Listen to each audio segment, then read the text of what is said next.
rapport in this room. I've been working on improving my people skills because they're not great. So just to ask a question, see if we have anything in common. Does anyone in here have a parent they might consider a narcissist? There's always at least one or two of us together. Does anyone in here have a dad who runs a blog that's mostly poetry about how he's in love with Taylor Swift? Just checking.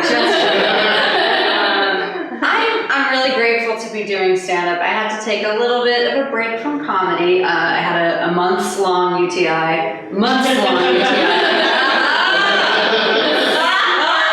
Super fun. And when 3 rounds of antibiotics didn't work, I decided to get mystical. I don't know if you guys know The Secret. Let's just say that my vision board is pictures of clean urine samples. So there is an update to that, in case you were on the edge of your little chair being like, oh my God, what happened with your UTI? So it wasn't a UTI. It was hypertonic pelvic floor dysfunction. I know.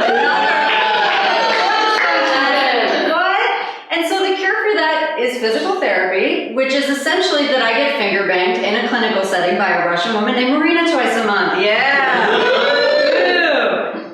And they call it myofascial release. And I was like, that's what you call it.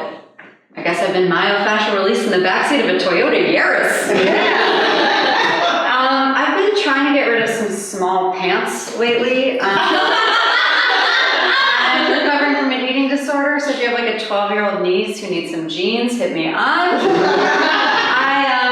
It's hard. It's honestly, to be vulnerable, it is hard to talk about eating disorder stuff on stage. It's sad, it's vomity, but I have been workshopping some material with my group therapy, and the next one that I've come up with is, what's the deal with using the wrong end of the toothbrush to make yourself throw up? Yeah. And killed my group therapy. I wish there was like a Price is Right for, people with restrictive eating disorders. Like, I know every calorie count of every food. If they were just like, how many calories are in half a cup of blueberries? I'd be like 43, and they'd be like, you went a jet ski. It would be very nice. I live with my boyfriend, and the other night I swallowed, when you like swallow a pill and it feels like it's like stuck. So I was like, creative problem solving. I have 2 fingers and the ability to make myself throw up. Great. Go in the bathroom. My boyfriend's horrified. He's like, you just purged. Are you okay? And I was like, I did the very normal thing you do when you feel like a pill went down the wrong way. And he was like, did you think about drinking a glass of water? And I was like, oh. I live with my boyfriend, we have a cat together, and the cat and I have been spending a lot of time together, and it is not sad, and we're learning a lot about each other, this cat and I learned that he is very cuddly and very cute, and very horny, yeah. I lived blissfully for many years not knowing that cats could get boners, and my cat has a boner all the time.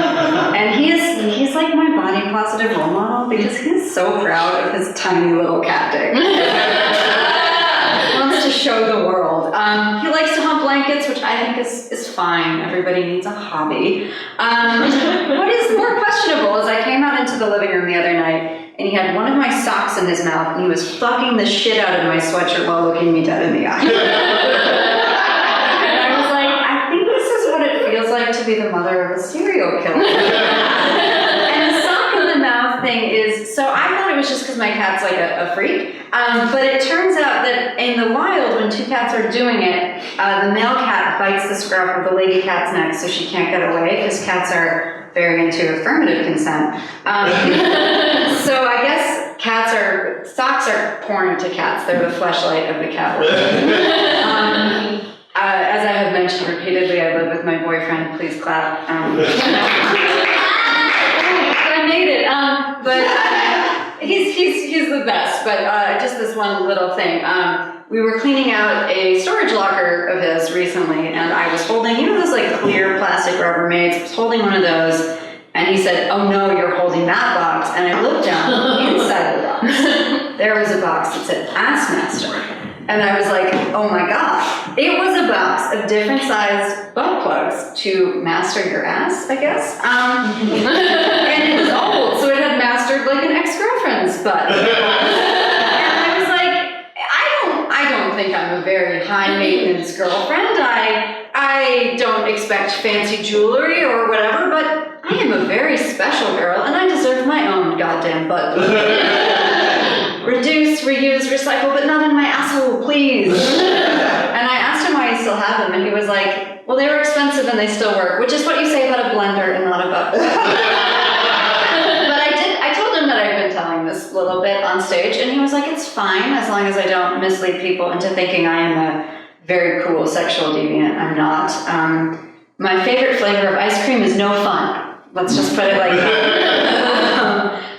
The last guy I dated before I got with my boyfriend in a sort of act of Jewish self-loathing was a Mormon, which was interesting because if you're not a Mormon and you're dating a Mormon, you spend a lot of time Googling like Mormons and what are they? He was like way too religious to have sex with me, but like not too religious to sleepily rub his dick against my head and be like really dramatic about it.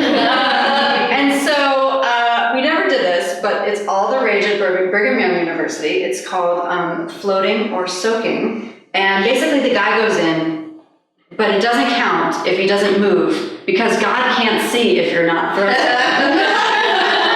Because God is like a motion activated porch light. It's like a raccoon trying to get in my trash can.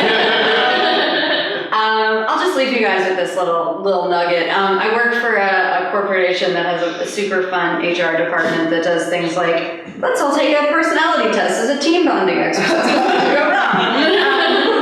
And so my Myers-Briggs personality type is like, you're very introverted. JK, LOL, you're a bitch. Just go to the woods and never talk to anyone again. And so that's where I must go. You've been lovely.